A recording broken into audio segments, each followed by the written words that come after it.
Alright, in the last lecture we have learned common operations that can be performed on circular queue using array.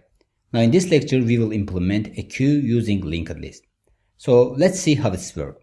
So the first operation is creating a queue. To create a queue using linked list, firstly we need to create an object of single linked list class. So when we create an object of single linked list class, it basically creates a blank head and a blank tail. So the reference of head and tail right now is null, so there is not any node in this linked list over here. So when we are creating an object of linked list class, we are successfully creating a queue using linked list in this case. So once we have created a blank queue, the next thing that we are going to do, we need to enqueue elements to this queue over here. So let's see how do we do that. So in case of enqueue method, the first thing that we are going to do, we are going to create a blank node and we are going to assign a value to it. Then we need to change the head reference to point to this node over here and the tail reference to point to this node over here. Now we know that if we update the physical location of this new node to the head reference, we are going to create a link between head and this node over here. Now the physical location of this node is 111, so I'm going to set 111 to head reference. So with this we are creating a link between head and this node over here. Then we are going to update the tail reference. So similarly, I'm going to update the physical location of this node to tail reference. So with this, we are creating a link between tail and this node over here. Now after doing so, our element is successfully enqueued to this queue over here. Now we know that when we are enqueuing elements to the queue, each new element will be located at the back of the previous after the previous element. So in this case, when we are enqueuing one more element in this queue over here, it's going to insert an element at the end of this linked list over here.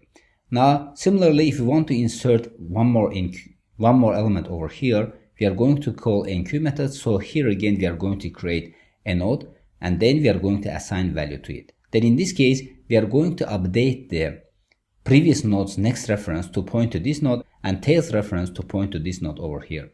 Now we know that previous node's next reference points to null, so if we update the physical location of new node in the previous node's next reference, in this case we are going to create a link between this node and newly created node over here. Then we are going to update the tail reference to point to this node and a link between tail reference with previous node gets destroyed.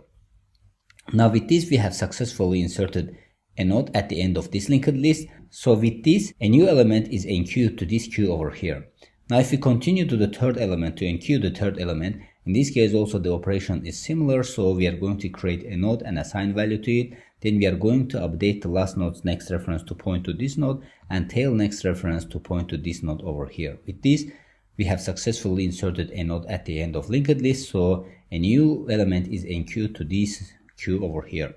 Now you might notice that whenever we are inserting a node to the queue, it's inserting after the previous node over here. So basically, in case of linked list, when we are enqueuing a node to the queue, we are inserting a node at the end of linked list. Because in queue, when we are inserting an element, we are inserting a node at the end of the queue. So this is how enqueue method works in case of queue using linked list. Now let's see how the queue method works in case of the queue with the implementation of linked list. Now in this case, we know that when we are dequeuing the element from the queue, we have to return the first element and we have to remove the first element from this queue over here. In this case, when we call the queue method, we have to delete this element from here and return this element from here. Now we know that if we want to delete element from linked list, we are going to change head reference to point to the second node.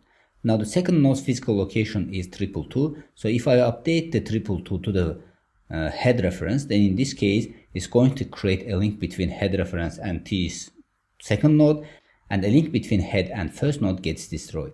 Now with this node is not referenced by any node, so it's going to be deleted by garbage collection, and this element will be enqueued from the queue over here. Now if we continue to dequeue the one more element, here again the operation is same. We are going to update the head reference to point to the second node, and a link between head and the first node over here gets destroyed with this update over here. After doing so, a link between head and this first node gets destroyed, and this node is not referenced by any node, so this means that the garbage collector comes and deletes this node from the memory.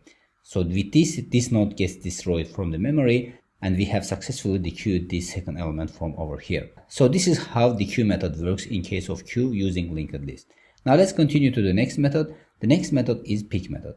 Now we know that in case of queue, when we are calling pick method, it's returning the first element from the queue. Now our first element in the queue is 1, so this element is the first element in this linked list over here. So this means that whenever we are calling the pick method, it's going to return the head value, because head points to the first node. So in head we have first node's value. So this means that whenever we are calling the pick method, it's going to return head value in case of linked list.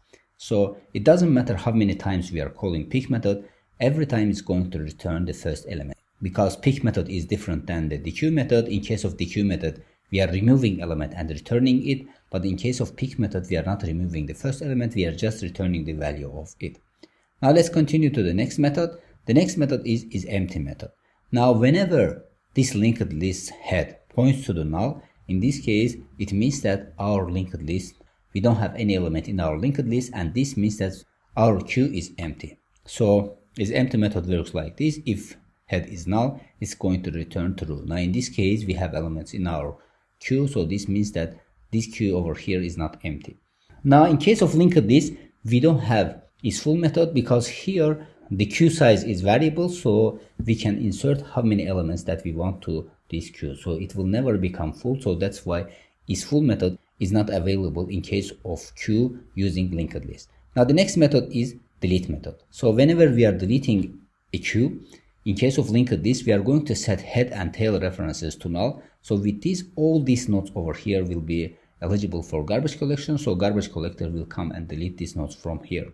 So the algorithm will be like this. We are setting head to null and tail to null. So after doing it, a link between head to first node gets destroyed, and a link between tail to last node gets destroyed. Now after deleting these links over here, we see that the first node becomes eligible for garbage collection. So this means that garbage collector can come and destroy this node from here. So with this element is deleted from the memory. Then the second element becomes eligible for garbage collection. So the garbage collector destroys this one from the memory, and this one is deleted from this memory. And then at the end, last node becomes eligible for garbage collection. So garbage collector deletes this one from the memory as well. So with this, we have successfully deleted queue from the memory. Now with this, we have come to the end of this lecture. So in this lecture, I have shown you how these operations work in case of queue using linked list. Now in the next lecture, we are going to implement these operations in practice. So see you in the next lecture.